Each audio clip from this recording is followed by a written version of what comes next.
Donc, dans cet exercice, nous allons étudier, revoir un cas d'une propriété que vous avez déjà vue en quatrième, qui concerne en fait la proportionnalité dans une configuration bien précise, la proportionnalité des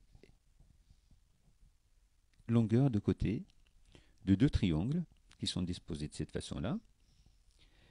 Donc un sommet commun, donc trois sommets alignés sur un segment, trois autres sommets alignés sur le deuxième segment, et surtout, les côtés FG et DE sont parallèles.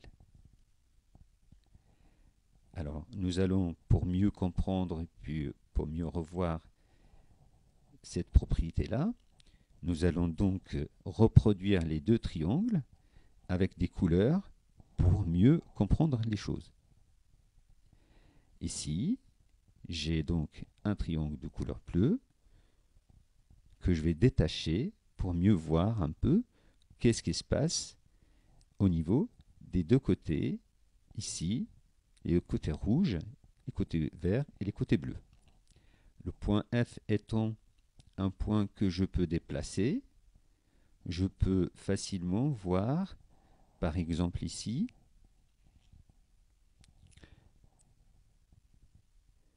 le rapport qui existe entre les deux côtés rouges. Si je divise 18 par 3, cela me donne 6. Si je divise 6 par 1 pour les côtés bleus, ça me donne 6. Et lorsque je divise 19 par 6, ça me donne environ 3,2. Là, nous sommes en présence de valeurs approchées, puisqu'on est en train d'expérimenter, de tenter de comprendre. Donc, ce n'est pas exactement donc la valeur que l'on doit trouver, mais c'est une valeur approchée. Mais dans les exercices, nous verrons ça avec des valeurs exactes. Alors, est-ce que cela marche à chaque fois que j'ai des valeurs ici? Nous allons voir ça. Imaginons que je me place au niveau de ce point-là.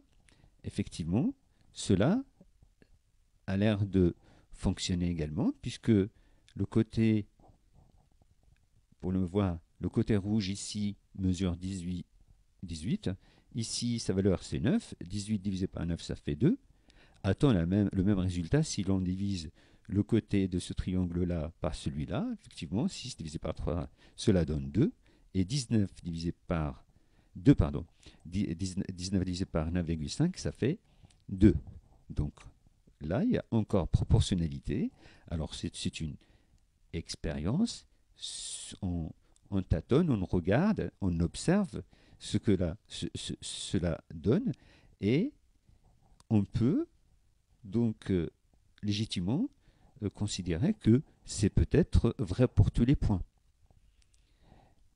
Donc cette démonstration, la démonstration de cette propriété va être faite en cours, mais le principe, il est là, puisque vous l'avez de toute façon vu en quatrième, cette propriété que l'on a appelée, ou qu'on appelle toujours, la propriété de Thalès.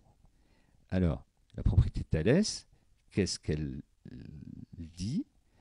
Elle dit la chose suivante. Alors, évidemment, un détail ici,